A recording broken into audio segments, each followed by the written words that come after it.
Pest infestation? Call Bugman, because when you see red, bugs are dead.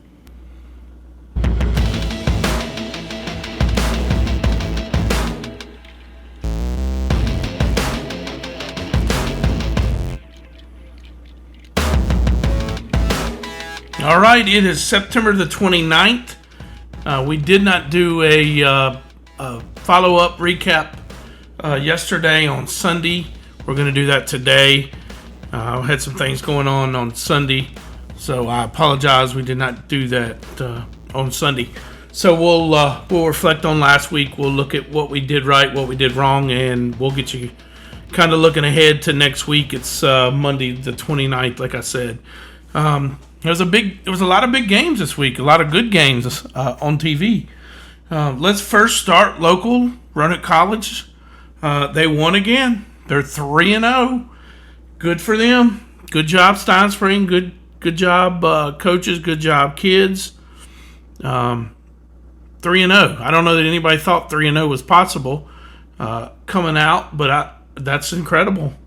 Now it gets a little harder this week. The 100-pound gorilla, if you will, Randolph-Macon comes to town, and I think that's going to be I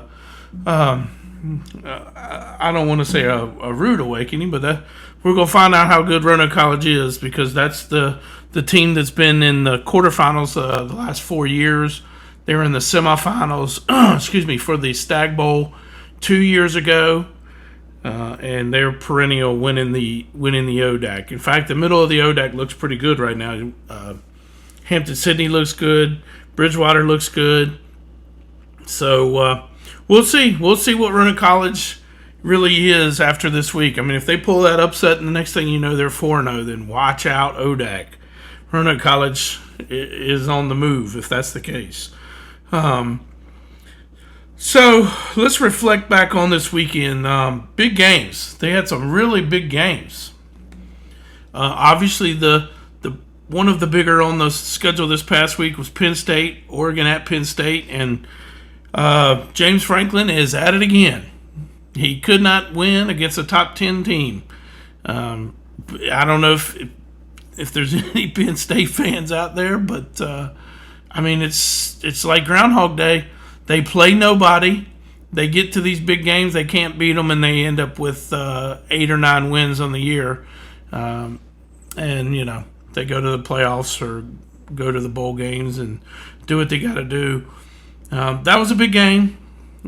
Ole Miss at home versus LSU. That was a big game. Ole Miss pulled that off. Big game. Obviously, the two teams in the state here locally, Virginia pulling the upset against Florida State. That was a big upset. That put them in the top 25 this week. Virginia Tech as a 10.5-point dog going in with an outright win. And if you listen to the radio, if you listen to anything that we said, I said on the radio, sometimes in college basketball, you got a guy that just can't hit a shot. And sometimes you see the ball go through the hoop, and it changes the way that he shoots the rest of the game. And I kind of attributed that to Virginia Tech. They got that W the week before last against Wofford. They saw some things work. They got the win, and then they went on the road. I listen, I said on the radio also, the quarterback was back. The receivers were back. The offensive line was supposedly getting some kids back. They were going to be better. The running backs were back.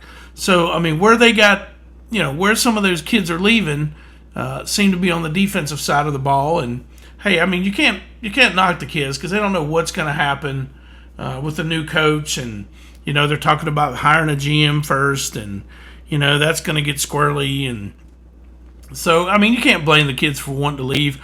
I will say this. The kids they have up to they can play up to the Georgia Tech game with that 30-day window, and then they can go in the portal. So that'll be the next big date for Virginia Tech. I think sometime this week they're going to announce some money coming into the athletic department. I would like to say, for people that don't know this, that all that money coming into the athletic department is not for football. It's for all the sports. And a couple things to keep in mind is, they've been paying basketball, they've been paying football.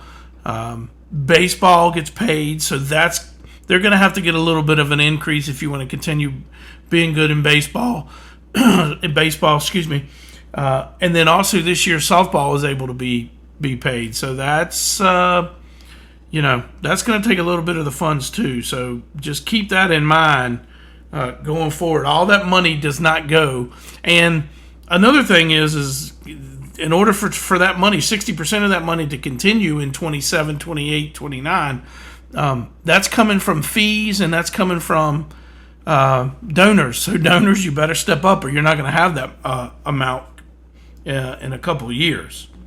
And let's just be honest about a couple of things. Just because you get that money doesn't mean you're automatically going to be good. Now, it does absolutely give you an opportunity to turn around a couple lost season or 3 or 4 lost season. Vandy did a good job at it. Mississippi State is doing a good job at it this year. But there's also teams that have plenty of money that are still winning 8 and 9 games. So keep that in mind also. Don't expect just because you get the money that all of a sudden you're going to win ACC championships and all that good jazz right out the gate. You might have to have a little bit of a patience. Also, you had Alabama at Georgia this week. Once again, Alabama is Georgia's daddy because they just keep beating Georgia in the regular season. I think that's, 3 times in a row now that's happened. 2 or 3 times in a row that's happened. Where we were right on Duke with Syracuse. They destroyed Syracuse, and if anybody listened on the radio, that was a 100%. People tend to remember what happened the week before. Syracuse beat Clemson like a dog. Duke got beat by Tulane on the road. Everybody hopped on Syracuse. I said, don't do it. Go with Duke, and Duke pulled it off. In fact, they beat them pretty handily. We pushed on the Arizona State, although that line did drop to 2.5 on our lock. We took Arizona State over TCU. It dropped to 2.5. The Arizona State won by 3. We had it as 3 on the card, so it was a push for us. Another one we got was Utah State. We took the 24 points versus Vandy. We said, hey, Bronco Mendenhall, he just likes to muck it up. Not to mention, I thought Vandy would also get up, and that's exactly what happened. They got up and they pulled some kids for they're looking at Alabama this week. So, it wasn't a bad week. It wasn't a great week. We didn't knock anything out of the park. We weren't 10-2 or anything like that, but we had a winning week, which is always good. And we're looking forward to this week coming up. I don't think this week will be as good as last week.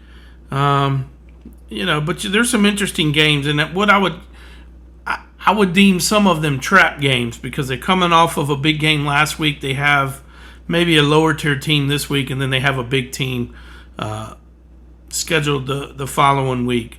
West Virginia goes to BYU. Right now, BYU opened a 19-point favorite. Kentucky is at Georgia. Georgia's a 20-point favorite. What else we got here? Virginia is at Louisville. Louisville's -7. I like that, Louisville. We'll see. We'll see what that line does this week. Clemson is -14 on the road at North Carolina. That'll be interesting. Wake Forest comes to Tech. Tech opens up as a 6-point favorite. Nobody saw that coming. James Madison travels to Georgia State. JMU opens as a 17-point favorite. Michigan State at Nebraska. Nebraska opens an 8-point favorite. That should be a sneaky good game. Duke -2 all the way out at California. That's interesting. That makes you go, Duke just beat Syracuse like a drum. They got to travel across the country, and now they're only a 2-point favorite to open. That's interesting. Texas is comes out -7 versus Florida at Florida, so they're a 7-point favorite. Oh, that's interesting. That'll be interesting. Miami -5 at Florida State. Vanderbilt at Alabama. Alabama opens as a 12-point favorite. Texas Tech at Houston. Big game down there in the Big 12. Texas Tech opens as a 9-point favorite. Kansas State at Baylor. That's pretty much an elimination game there. Baylor opens as a 6-point favorite for Kansas State. Syracuse at SMU. SMU is a 15-point favorite there. Boise State at Notre Dame. Notre Dame opens as a 16-point favorite. Mississippi State at Texas A&M. A&M opens as a 12-point favorite. And then this is a sneaky game too. UNLV at Wyoming. UNLV opens as a 6-point favorite on the road at Wyoming. I would say be careful there, UNLV. That's a sneaky one. Another one I saw, Penn State on the road.